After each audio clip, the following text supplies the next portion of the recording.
আল্লাহ পাকের কোরআন জানিয়ে দিয়েছে ইন্নাস সালাতা তানহা আনিল ফাহশাই ওয়াল মুনকার। আল্লাহ বলল বান্দা তোরা আল্লাহর নামাজ পড়, আমার নামাজটা আদায় কর, নামাজির মতো তোরা নামাজি হয়ে যা। ইন্নাস সালাতা তানহা আনিল ফাহশাই ওয়াল মুনকার, নিশ্চয়ই এই নামাজ অন্যায় অশ্লীল হারাম যত খারাপি আছে ওই সমস্ত খারাপি থেকে এই নামাজ বাঁচিয়ে দেবে। যুবকেরা, যে মানুষটা নামাজি হয়ে যায়, যে মানুষটা নামাজির মতো নামাজ, যে মানুষটা নামাজের মতো নামাজ আদায় করে, তখন মসজিদে হাইয়া আলাস সালাত সালাতু খায়রুম মিনান নাওম এ আওয়াজ মুয়াজ্জিন যখন দেয়, ওই নামাজি আর থাকতে পারে না, সঙ্গে সঙ্গে ঘুম থেকে উঠে ওযুটা বানিয়ে আল্লাহর ঘরে গিয়ে নামাজটা আদায় করে।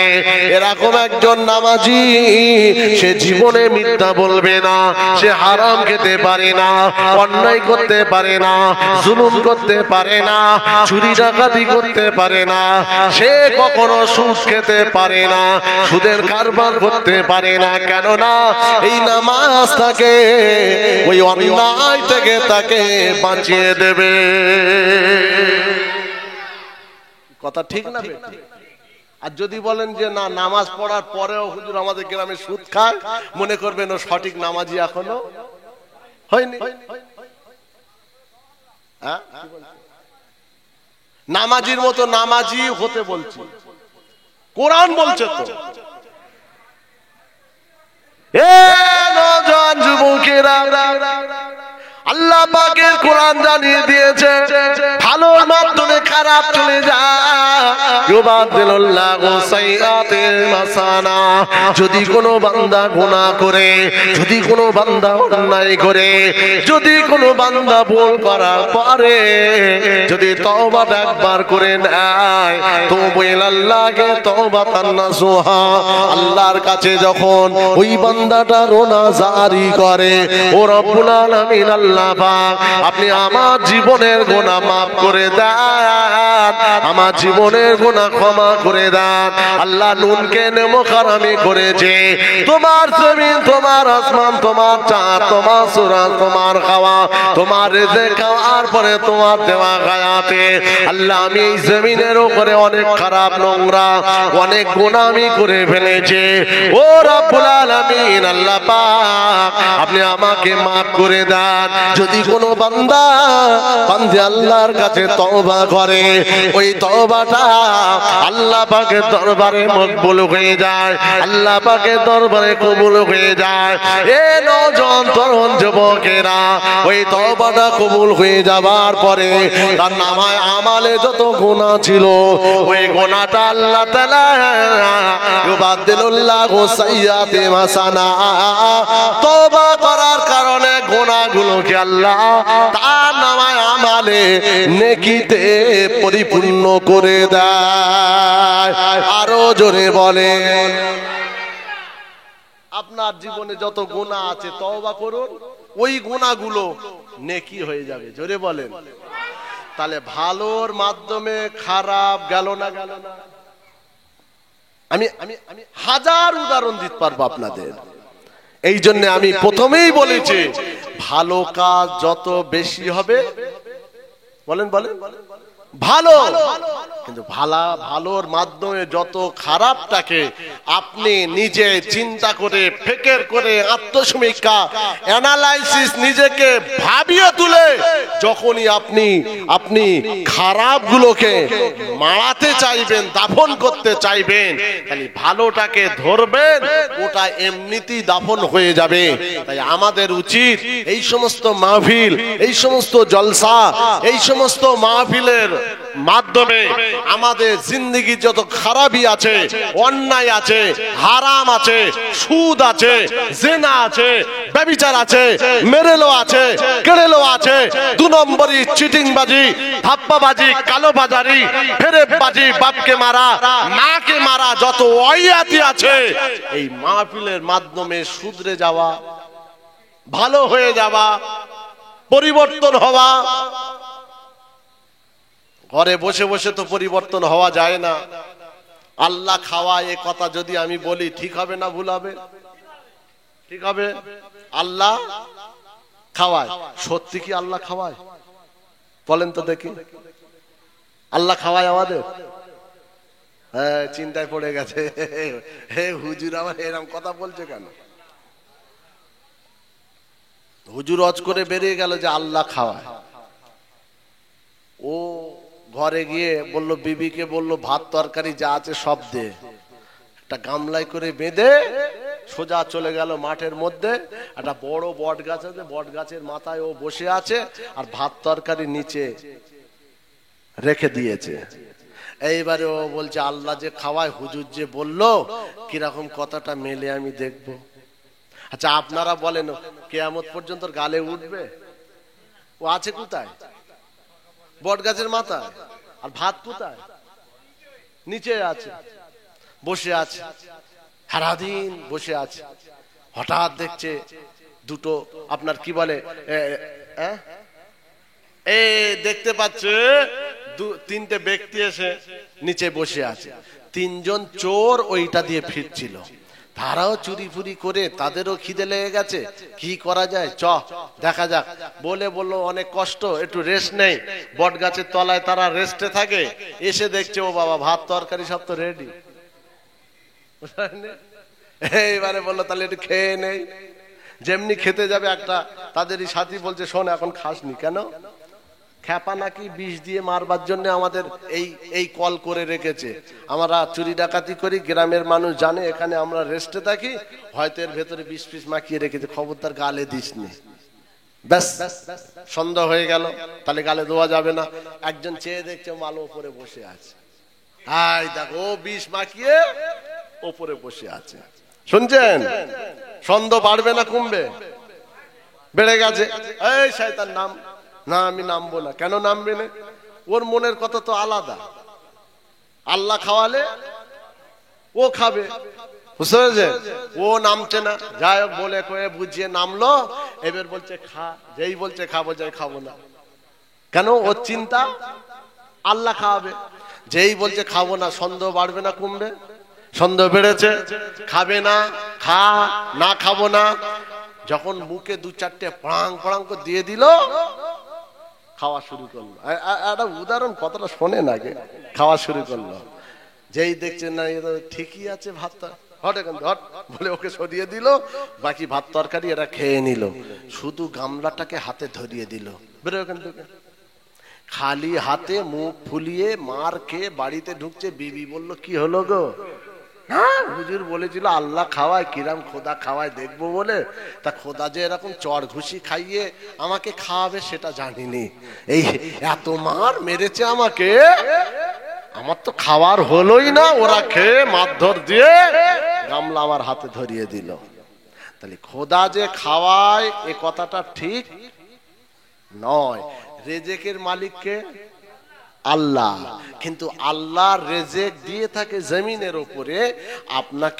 আপনাকে জোগাড় করে মেহনত করে আপনাকে খেতে হবে, এটাই হচ্ছে মূল। তাহলে আপনি যদি বলেন যে হেদায়েতের মালিক আল্লাহ, আল্লাহর বান্দা তিনি যেদিন হেদায়েত করে সেদিন হবে না। তাহলে হেদায়েত হতে গেলে, পরিবর্তন হতে গেলে, ভালো হতে গেলে, দিনদার হতে গেলে, নেককার হতে গেলে, আল্লাহওয়ালা হতে গেলে, নামাজি হতে গেলে, পরেজগার হতে গেলে, আল্লাহ রসুলের উম্মত জি প্রকৃত হতে গেলে বসে থাকলে হবে না। আপনাকে একটু এগিয়ে আসতে হবে। আপনি আল্লাহর কথা মনে করে, রাসূলুল্লাহর কথা মনে করে, নিজের জিন্দেগীর অপরাধের কথা মনে করে আপনি ভালো হওয়ার জন্য এগিয়ে আসবেন। আপনি যদি আধ হাত আসেন, আল্লাহর রহমত এক হাত যাবে।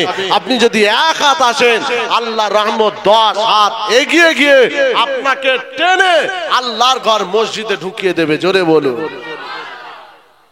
আমাদের তো সব নেই, মাচায় বসে বলছে ও যেদিন হেদায়েত হবে সেই দিন। এত জলসা হচ্ছে, এত মাহফিল হচ্ছে আল্লাহকে রে। আপনি বলুন তো দেখি, হ্যাঁ পার গুস্তিয়া কেন? আপনি যে গুস্তিয়ার কথাই বলেন না, বর্তমান পরিস্থিতি অবস্থাটা কি কঠিন পরিস্থিতি। নিঃশ্বাসের বিশ্বাস নেই, আপনার মনেই হয় না।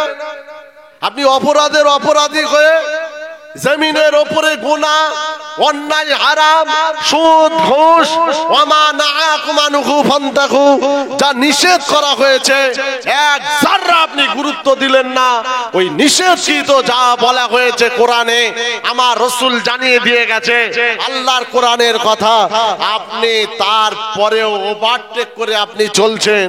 বুকটা কাঁপলো না, মনে পড়লো না, অনুশোচনা হলো না, অ্যানালাইসিস হলো না। শোনেন, আপনার কঠিন পরিস্থিতি যখনই আপনি মারা যাবেন, ওই কুলখানি দিয়ে মাপ হবে না, এটা মাথায় রাখবেন। যখন তখন কুলখানি দিয়ে দিলেন, 40-এ দিয়ে দিলেন, মিলাদ দিয়ে দিলেন, আর এদিকে লোক টাকা পায়, ওদিকে বোন সম্পত্তি পায়, ওদিকে ভাইয়ের ঝেড়ে খেয়েছো, মসজিদের টাকা খেয়েছো, মাদ্রাসার টাকা খেয়েছো, জলসার টাকা খেয়েছো, পরের হক মেরে কবরে যাওয়ার পরে যদি হুজুর এনে তুমি কুলখানি করো, আল্লাহর কসম আপনি ফতোয়া নিয়ে নেবেন, কোনো দোয়া কবুল হবে না। পরের হক মেরে, মায়ের বাপের কষ্ট দিয়ে, পরের মজুরি মেরে, উস্তাগার হয়েছো, কাজ করিয়ে টাকা মেরে তুমি যদি সবরেসানি তোমার নামে হয়, ফতোয়াটা নিয়ে নেবে কবুল? এসব কথা বললি রাগ হবে। হাওড়া জেলা অনেক উস্তাগার আছে, হাওড়া জেলায় বিরাট বিরাট, কিন্তু কিছু করার নেই, এগুলো বুঝতে হবে আপনাকে। মুসলমান শুনে রেখে দেন, আমার ওয়াজ আমি ভুলে যাইনি, আমি আপন জায়গায় আবার চলে যাব। আমার ওয়াজ ছিল এটাই, ভালোর মাধ্যমে খারাপ চলে যায়। এ নওজওয়ানেরা, গোটা মক্কা তখন অন্ধকার। মক্কার মানুষ এতটা এতটা এতটা তারা ক্ষতিগ্রস্ত ভেতরে ছিল। মক্কা তখন অন্ধকারে আচ্ছন্ন, যেটাকে আইয়ামে জাহেলিয়াত বলা হয়। ভাই ভাইকে তারা চিনতো না, তারা বাপকে মাকে জানতো না, তারা তাদের বোনেদের সঙ্গে এমন করে তারা আর অসৎ সম্পর্কে লিপ্ত হয়ে যেত। খুনোখুনি মারামারিতে তারা সদা সর্বদা। গোটা মক্কার মানুষেরা এমনই ছিল। আইয়ামে জাহেলিয়াতের সময়ে কন্যা সন্তান জন্ম নিলে অমঙ্গল অশুভ মনে করে ওই মেয়েটাকে তারা জ্যান্ত মাটি চাপা দিয়ে মেরে দিত। এমন একটা সময়ে আমার রাসূলুল্লাহকে আল্লাহ পাক জানিয়ে দিলেন, আমার হাবিব রে, আমি আল্লাহ আপনাকে পাঠালাম, আপনি মক্কায় আপনি এবারে ওয়াজ করেন, মক্কার মানুষকে আপনি বলেন উদউ ইলা সাবিলি রাব্বিকা বিল হিকমা ওয়াল মাউইজাতুল হাসানা। আমার হাবিব আপনি ওয়াজ করেন, মক্কার মানুষদের আপনি তাদের বলেন লা ইলাহা ইল্লাল্লাহু, লা ইলাহা ইল্লাল্লাহু ওয়া আন্নী মুহাম্মাদার রাসূলুল্লাহ। আমি আল্লাহ, আল্লাহ ছাড়া কোনো ইলাহ নাই, আর আমি মুহাম্মাদুর রাসূলুল্লাহ গোলাম, আল্লাহ পাকের নবী। এ মক্কার মানুষেরা, এই জমিন হলো আল্লাহর, আসমান হলো আল্লাহর, চাঁদ হলো আল্লাহর, সূরজ হলো আল্লাহর, কায়নাত হলো আল্লাহর, আমি আপনি সবাই গোলাম আল্লাহর।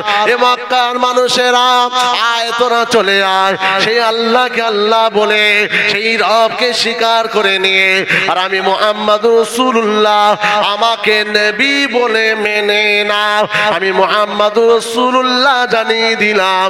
তাহলে এর বিনিময়ে তোমরা আল্লাহ পাকের দেওয়া পুরস্কার পেয়ে যাবে। ওই পুরস্কারটার নাম হলো আল্লাহ পাকের দয়ার জান্নাত। আরো জোরে বলে। রাসূল তাদেরকে জাহান্নাম থেকে বাঁচাতে চাইছে। এই সুদ ছাড়, হারাম ছাড়, মিথ্যা ছাড়, মারামারি ছাড়, খুনোখুনি ছাড়, জ্যান্ত মেয়েটাকে কবর দেওয়া ছাড়, সতীদাহ প্রথা অর্থাৎ স্বামী মারা গেলে জ্যান্ত স্ত্রীকে স্বামীর সঙ্গে একসাথে দিয়ে দেওয়া ছেড়ে দাও।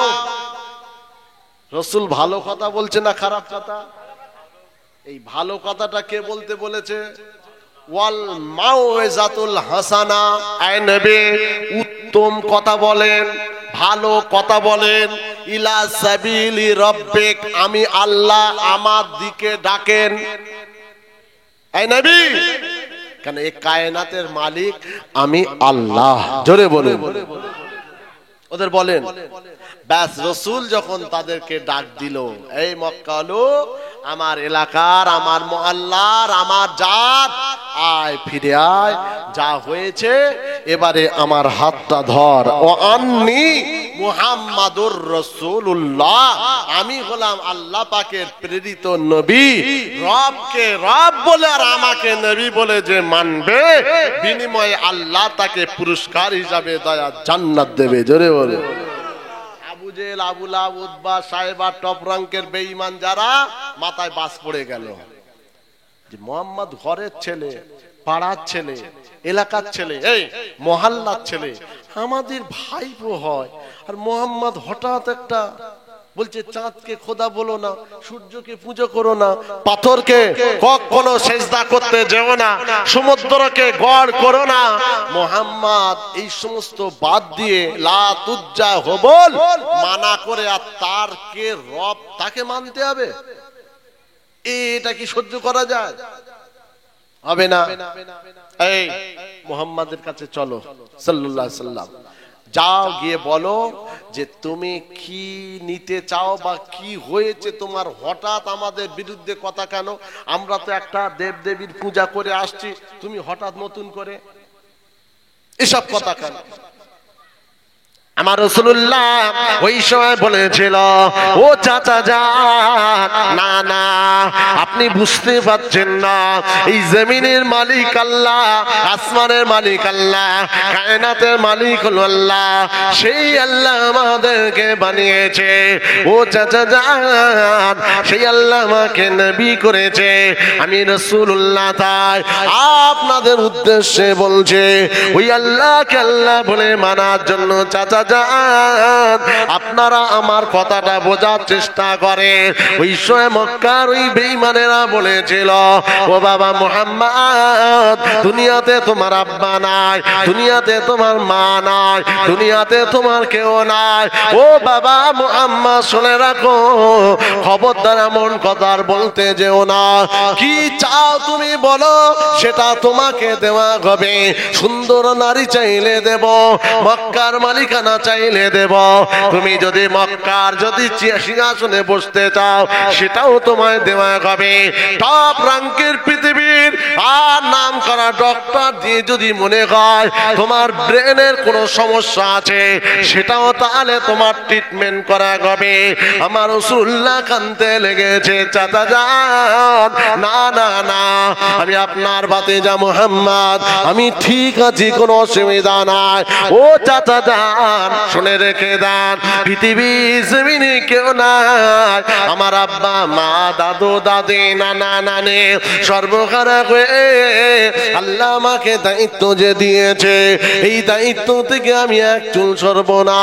কেননা আমি আল্লাহ, আমি রাসূলুল্লাহ, আমি আমার সমস্ত কওমটাকে আমি জাহান্নামতে বাঁচাতে চাই, যেহেতু আমি হলাম তাদের নবী।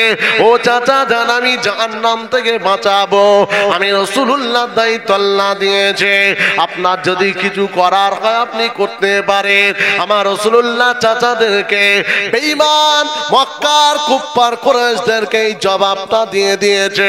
মুসলমান শুনে রেখে দেন, তারা সবাই চলে গেল, আউট অফ প্ল্যান তৈরি করতে লাগলো। মুহাম্মদকে বলে হবে না, মুহাম্মদকে মার্ডার করে দিতে হবে। আমার আল্লাহ পাক আমার নবীকে তো এই মক্কায় একা পাঠায়নি, কেননা আমার নবী হলেন আল্লাহর নবী মুহাম্মাদুর রাসূলুল্লাহ, তিনি হলেন আমার আল্লাহ পাকের নবী।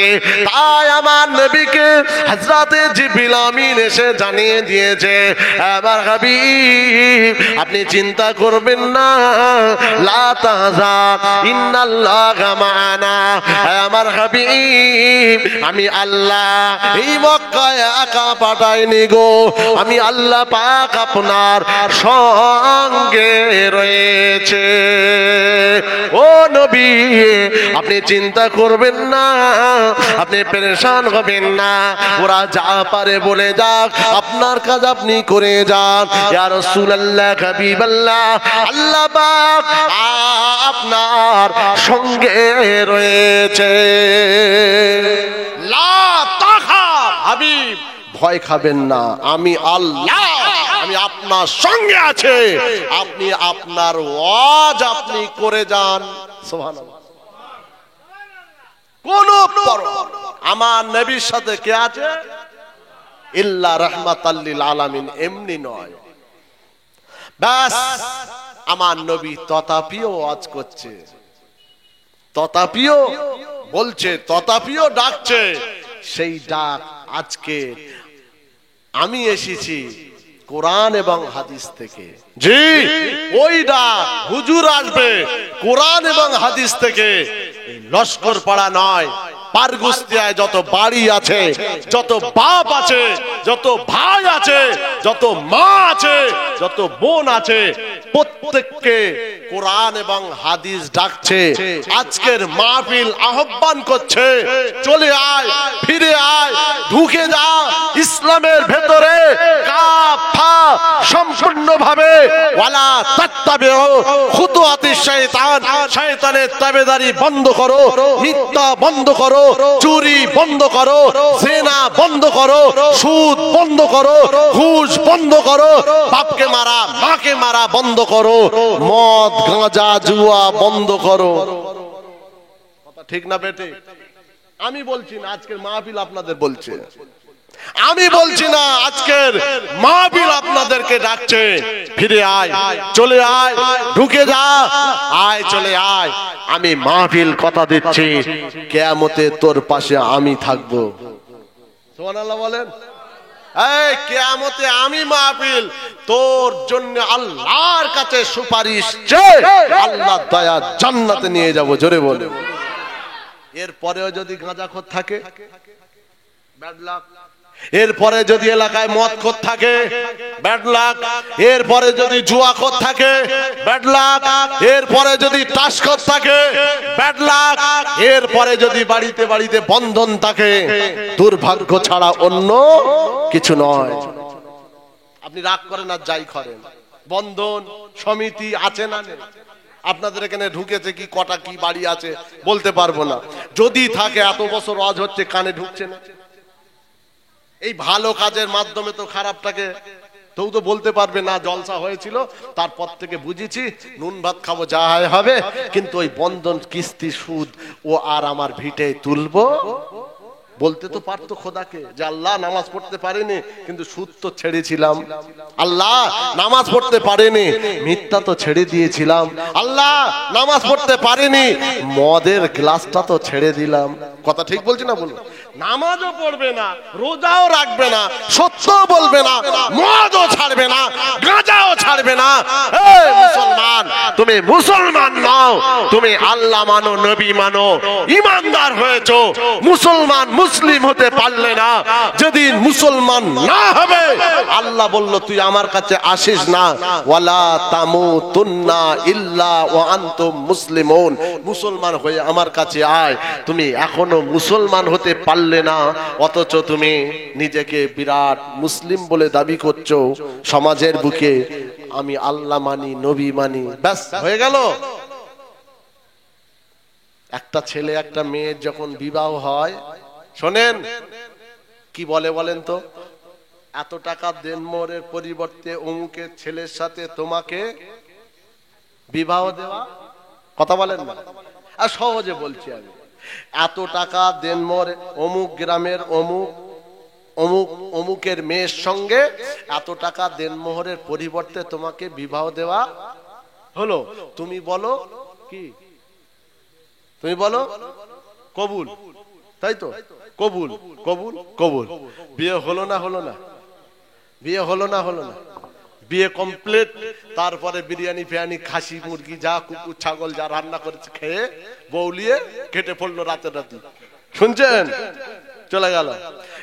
এবারে বলুন, মেয়েটা যে পরের বাড়ি মানে এর বাড়িতে যে গেল, যাওয়ার পরে একদিন দুদিন তিন দিন 4 দিনের মাথায় নতুন বৌমাকে বলছে, বৌমা শোনো, এই তোমার কাজগুলো একটু বলে দিচ্ছি, এই উঠোন ঝাঁট দেবে, উঠোন না এগনে বলে, কি বলে, যাই হোক এগনেটা ঝাঁট দেবে, সকালবেলা তরকারি একটু কাটাকুটি করবে, রান্নাটা করবে, আর এই কাপড় চোপড় গুলো কাচবে, এই সমস্ত কাজ তোমার।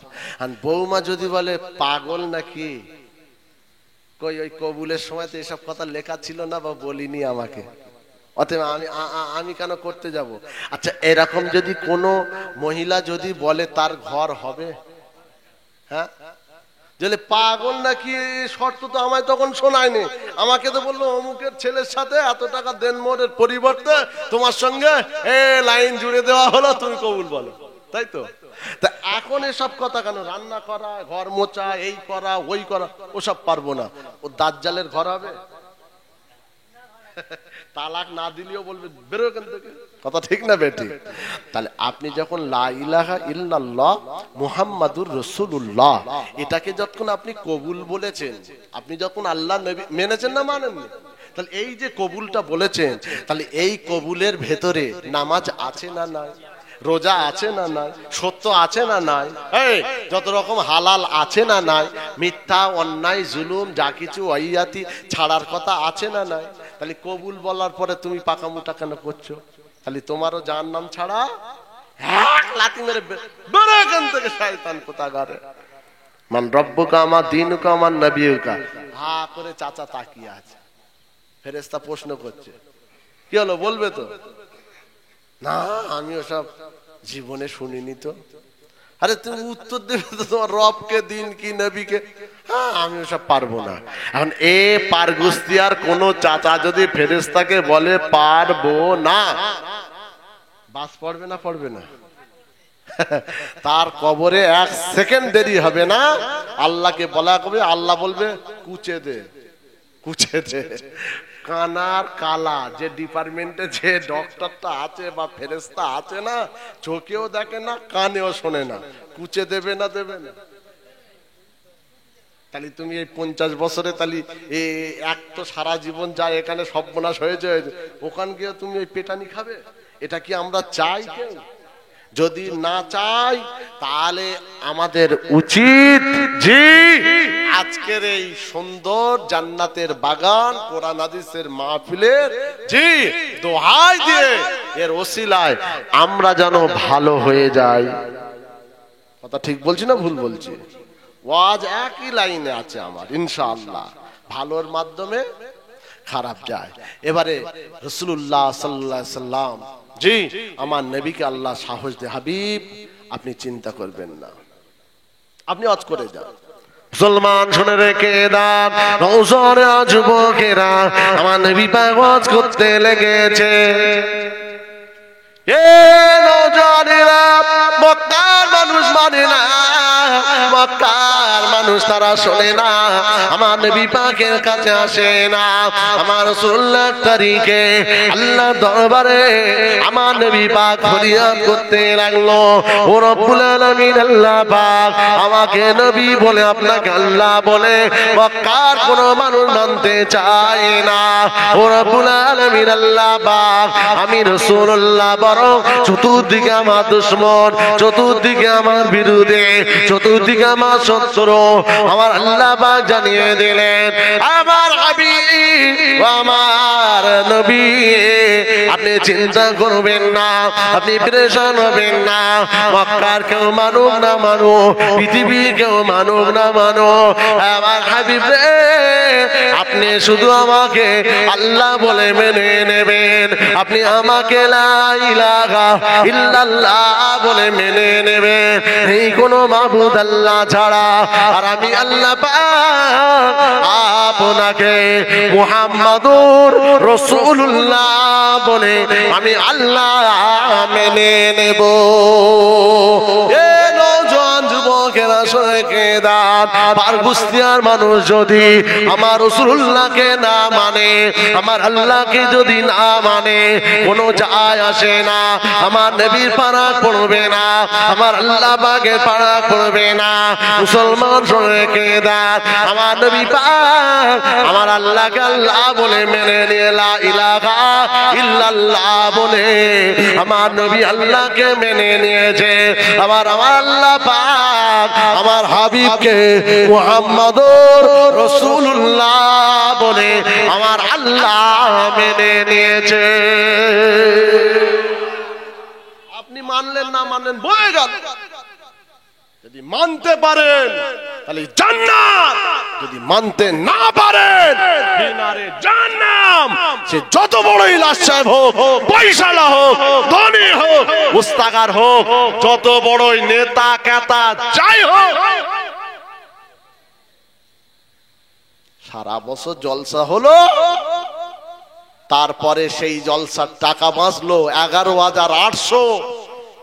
আমার জীবনের একটা ইতিহাস বলছি, ওই আপনার উলবেড়িয়া এলাকায় 11,800 টাকা দিয়ে স্করপিও ভাড়া করে ওই টাকা নিয়ে দীঘায় বেড়াতে গেল। সে বারমুন্ডা না কি বলে, কি প্যান্ট, হাফ প্যান্ট মতো উই পরে এইবারে ঢেউ আসছে আর ব্যাঙের মতো লাফাচ্ছে। এবার ভিডিওটা আমাকে দেখাচ্ছে, হুজুর চিনতে পারছেন না? আল্লাহর ওলি মানুষ যেসব, চিনবো না মানে মরার অপেক্ষা, মরার অপেক্ষা। মুসলমান কান কানা করে শুনে রেখে দেন, আমার রাসূলুল্লাহ বলে মক্কার মানুষ মানে না। হঠাৎ একদিন দেখতে পাওয়া গেল আমার রাসূলুল্লাহর কাছে হযরত আবু বকর সিদ্দিক চলে গেলে, ইয়া রাসূলুল্লাহ হাবিবাল্লাহ, আমি আবু বকর আপনাকে নবী বলে মানতে চাই। ইয়া রাসূলুল্লাহ, আমি আবু বকরকে কলমা পড়িয়ে দেন, আমি আবু বকর কলমা পড়তে চাই। আমার রাসূলুল্লাহ আবু বকরকে কলমা পড়িয়ে দিল। আবু বকর লা ইলাহা ইল্লাল্লাহ মুহাম্মাদুর রাসূলুল্লাহ এই কলমা পড়ে মুসলমান হয়ে গেল। আবু বকর ওই জায়গায় দাঁড়িয়ে বলতে লেগেছে, ইয়া রাসূলুল্লাহ, ইয়া হাবিবাল্লাহ, আমি আবু বকর কথা দিলাম যতদিন আমার শরীরে এক ফোঁটা রক্ত থাকবে আমি আবু বকর আমি আপনাকে ছেড়ে যাব না। এ নওজোয়ান তরুণ যুবকেরা, আমার রাসূলুল্লাহ আবু বকর দুজনে মিলে ইসলামের প্রচার করতে লাগলো। আমার আবু বকর যখন মুসলমান হলো, একে একে একে একে একে একে আমার আবু বকরকে দেখে অনেকে আমার নবী পাকের কাছে যায়, ইয়া রাসূলুল্লাহ হাবিবাল্লাহ কলমাটা পড়িয়ে দেন, আমি আবু বকর আমি মুসলমান হতে চাই, আল্লাহকে আল্লাহ বলি মানতে চাই, লা ইলাহা ইল্লাল্লাহ মুহাম্মাদুর রাসূলুল্লাহ এই কলেমা পড়ে মক্কার মানুষ দলে দলে দলে দলে দলে দলে তারা আমার নবীকে আল্লাহকে আল্লাহ বলে কলমা পড়ে মুসলমান হয়ে আমার রাসূলুল্লাহর সাহাবীদের দলভুক্ত হয়ে গেলে। আরো জোরে রাসূল ওয়াজ করেছে, নবী শত্রু তৈরি হয়েছে। রাসূল ওয়াজ করেছে, নবীকে পাগল বলেছে। রাসূল ওয়াজ করেছে, নবীকে ভণ্ড বলেছে। রাসূল ওয়াজ করেছে, নবীকে কাযযাব বলেছে। নবী ওয়াজ করেছে, রাসূলকে মারার প্ল্যান করেছে। কিন্তু সব কিছু বাদে এই ওয়াজের মাধ্যমে একে একে মানুষ জান্নাতি হয়েছে। এই কথা ঠিক না বেটি? এই ওয়াজের মাধ্যমে খালি ওয়াজ দেওয়া ভালো না খারাপ? কারো কারো চুল কই বলে খারাপ, এরকম আছে না? নেই কিছু কিছু চুল মিলাদ দেখে তোর বাপের বিয়ে হবে, এইদিকে আয় একবার, শয়তান কোথাকারে। মিলাদ দে কি হবে? মিলাদ দে কি হবে? মিলাদ দে মানুষ জান্নাতি হবে। জোরে বলুন। এই ঢ্যামনা ঢ্যামনা কিছু আছে এরকম প্রত্যেক এলাকায়, হ্যাঁ জ্বালিয়ে রেখেছে পুরো। ঠিক বলছি না ভুল বলছি?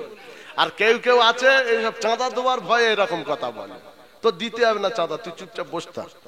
মিলাদের বিরোধী করতে যাবে। মিলাদ আমার আল্লাহ আমার নবীকেই করতে বলেছে। জোরে বলুন। হ্যাঁ, নবী মিলা ওয়াজ করেছে, সাহাবারা হয়েছে, সাহাবারা ওয়াজ করেছে, তাবিন হয়েছে, তাবিন ওয়াজ করেছে, তাবে তাবিন হয়েছে, তানারা ওয়াজ করেছে, জামানার বড় বড় আলেম হয়েছে, জামানার আলেমরা ওয়াজ করেছে, জি লক্ষ লক্ষ মানুষ মানুষ হয়েছে, চার ইমাম ওয়াজ করেছে, লক্ষ লক্ষ মানুষ হেদায়েত পেয়েছে, মুজাদ্দিদুল জামান দাদা পীর কেবলা ওয়াজ করেছে, 37 লক্ষ বেঈমান মুসলমান হয়েছে। বুঝতে পারলেন না? সুফি আব্দুল মোমেন ইনি মুসলমানের ঘরের না হিন্দুর ঘরে, এ তো সেই নোয়াখালীতে বাড়ি বাংলাদেশে, বুঝলেন না? এনার নাম তো প্রতাপ চন্দ্র সেন। দাদা হুজুরের ওয়াজ শুনেছে, বাস চোখ দিয়ে ধার করে পানি পড়েছে, মুজাদ্দিদুল জামানের কদম জড়িয়ে ধরেছে, হাত ধরে কলমা পড়ে মুসলমান হয়েছে। মুজাদ্দিদুল জামান শুধু প্রেসক্রিপশন করেছে, এই বাবা শোনো আব্দুল মোমেন, আমার তোমার নামটা আমি পাল্টে দিলাম, বাবা আব্দুল মোমেন তুমি এইভাবে এইভাবে এইভাবে এইভাবে দিন গুজার করবে। মুজাদ্দিদুল জামানের কথা অনুযায়ী সুফি আব্দুল মোমেন চলতে লাগলো, আল্লাহর ওলিদের দরজা পেয়ে গেল। কিসের মাধ্যমে হয়েছে? কিসের মাধ্যমে? তাহলে এক কথায় বলতে গেলে ভালোর মাধ্যমে, বলেন বলে